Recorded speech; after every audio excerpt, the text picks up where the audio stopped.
Okay, so get this. Dubai police are impounding cars. Oh, really? Yeah, but not for like the usual stuff like speeding. Huh. It's for being too loud. No way. Seriously, they just impounded like a ton of cars and motorbikes. Wow. 23 vehicles and 3 motorbikes all in one day. Where was this? This was in Al Khawaneej. Al Khawaneej. Yeah, and I bet you've experienced this too, right? Oh, yeah, definitely. Like you're just chilling at home trying to have a peaceful night, and then Yeah. bam, some car just like roars by. The worst. Totally feels the vibe. Totally. So today we're going to like dive deep into this whole thing. Okay. We've got some news articles here from Gulf News and Khawaneej Times. Interesting. And we're going to try to figure out what's behind this crackdown on noisy vehicles in Dubai. Sounds good. So these articles, they basically lay out like all the details of this police operation. Okay. Happened in Al Khawaneej, like I said. Right. 23 vehicles, 3 motorbikes, all impounded. Jeez. And it's all because of excessive noise from illegal modifications. Hmm. And there's more. What? It's actually part of a bigger safety campaign. Really? It's called A Safe Road for Everyone. I see. Catchy, right? Yeah, it is actually. So what I'm seeing here is that this isn't just some random thing. Yeah, it's your Dubai is really serious about safety and quality of life. Oh, yeah, absolutely. It's like they're thinking about the whole picture. Totally. And you can see that in like everything they do. Right. Their urban planning, public health initiatives, even how they like build community. It's all connected. It really is. And the articles quote Major General Saif Muher Al-Mazroui. Oh, wow. He's the director of traffic for Dubai Police. Okay. And he is basically saying that these campaigns are all about making the roads safer, raising awareness, and promoting responsible driving.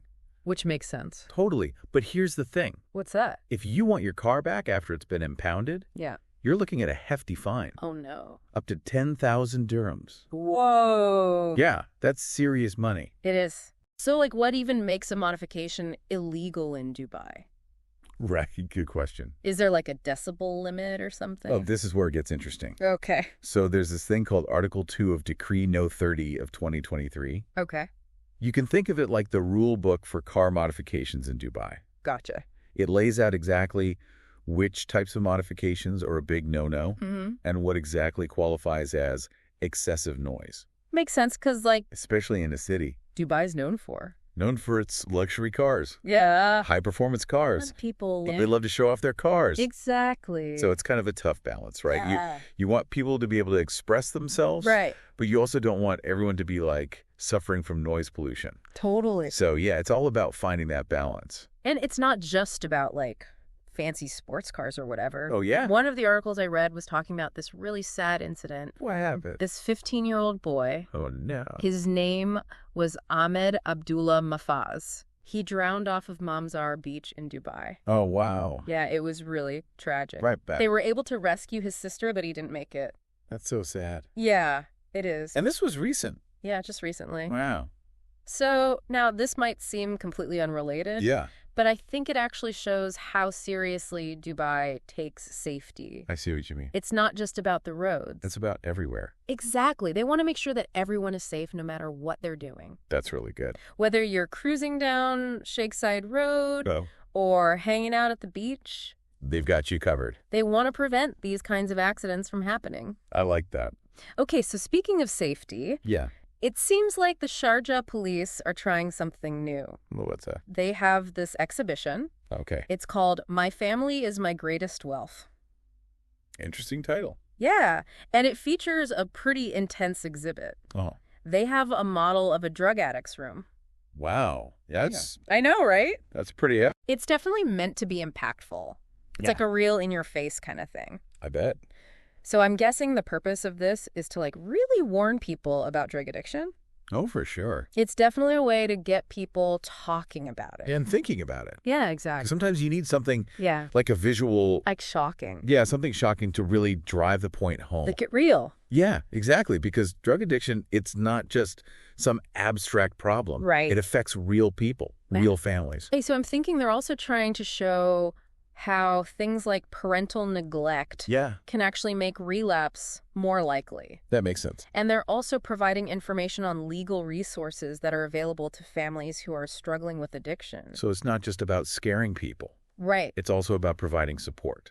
Exactly. I like that. It's a two-pronged approach. It is. Okay, so We've talked about Dubai's focus on safety, but their influence goes way beyond their own borders. Oh, yeah, for sure. One of the other articles we have here highlights the arrest of William Pereira Rugado. Who's that? He's a Brazilian national. Okay. And he was wanted for something called football match fixing. Oh, wow. Match fixing. Yeah. Have you ever heard of that? I have, yeah. It's basically when someone manipulates the outcome of a sporting event, Oh, wow. usually for like illegal betting purposes. That's crazy. It is, yeah. It undermines the whole integrity of the sport. Wow. So this arrest shows that Dubai is serious about fighting international crime. Absolutely. They worked with Interpol to catch Rugado, Wow. which shows their commitment to global law enforcement. So they're not just focused on what's happening within their own borders. They're taking a global approach. Exactly. That's impressive. It is, and it's not just about catching criminals either. Oh, They're also trying to protect the environment. really? Yeah, we have an article here about the UAE leading Operation Jungle Shield.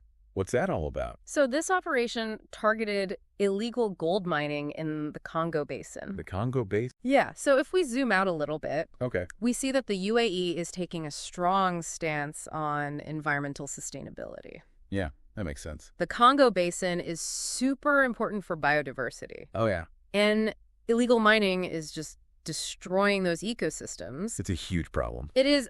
So this operation aligns with the UAE's commitment to environmental protection. Especially with COP28 coming up. Exactly. They're really stepping up. They are. Okay, so remember how we started with those noisy cars in Dubai? Yeah. Well, one of the Khawaneej Times articles mentioned that Dubai police set up 13 checkpoints. 13 checkpoints. Yeah, just to catch people with illegal modifications. Wow. They are not messing around. They're serious about this. They really are. It's impressive. It is. It's like they're really hitting this from all sides. Yeah, it's not just about like slapping people with fines. Right. They're doing the awareness campaigns, the strict enforcement. Yeah. And they're working internationally, too. Exactly. They're really committed to making Dubai a safer, more sustainable city.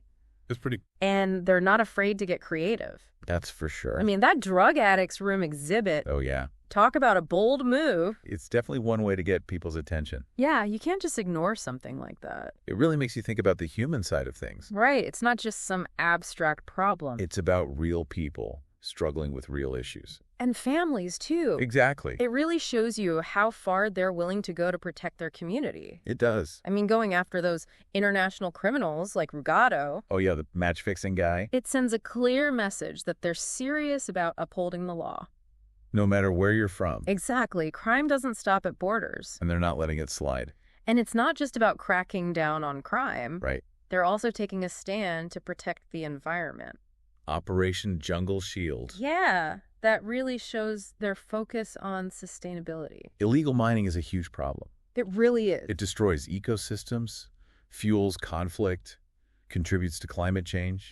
Yeah, and for the UAE to lead that operation, It's a big deal. it shows they're not just talking about it, they're taking action. So we've got noise pollution, drug addiction, match fixing, illegal mining. It's a lot. It makes you realize that these issues are all connected. You really are. They all impact our quality of life and the health of the planet.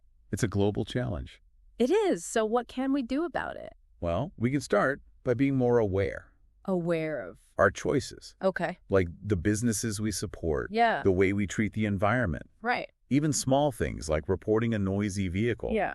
All of that makes a difference. So it's not about waiting for governments or big organizations to fix everything. Exactly. We can all do our part. We can and we should. We can educate ourselves, Yeah. support organizations that are working to address these issues. And hold our leaders accountable. That's a good point. We need to make sure they're actually following through on their promises. It's easy to just sit back and complain. But that's not going to get us anywhere. We need to be proactive. We do. Okay, so these stories from Dubai, Yeah. they really give you a glimpse into the challenges we're facing. As a global community. Exactly. And the opportunities too. Right, because change is possible. Absolutely. But it takes effort. From all of us. And sometimes it takes a little bit of noise Literally. to get people's attention. That's true. I mean, those 13 checkpoints they set up, Oh, yeah. that's sending a pretty clear message. They're not tolerating excessive noise. Nope. It's about finding that balance, though, right? Yeah, between personal expression and the well-being of the community. It's tricky. It is, because on the one hand, Yeah. people should be able to express themselves, Right. but they also shouldn't be making everyone else miserable. Like with their super loud cars. Yeah, exactly. So we started with noisy cars, and now we're talking about, like, the whole world. It's crazy, right? It really shows you how it's all connected. Yeah, everything's linked. Like what seems like a small problem Can actually be part of something much bigger. And when you understand those connections You can start to see the bigger picture. and find solutions that actually work. It's all about understanding the root causes. Right. Not just treating the symptoms. Exactly. It makes you think about how we create a world where everyone can thrive. And feel safe. And be respected. And where we're taking care of the planet, too. Yeah, that's the tricky part. It's a tough balance. But it all starts with having these conversations. Open and honest conversations. Yeah, where we're willing to listen to each other. And challenge our own assumptions. And maybe those conversations can start with something as simple as a noisy car. You never know what can spark a deeper discussion. So the next time you hear a car roaring down the street, Don't just get annoyed. think about the bigger picture. Think about how you can be part of the solution. That's what this deep dive has been all about. Exploring those connections. And seeing the world in a new way. And hopefully inspiring some change. So thanks for joining us on this deep dive. It's been a pleasure. And we'll catch you next time. For another fascinating exploration Of the world around us. See you then.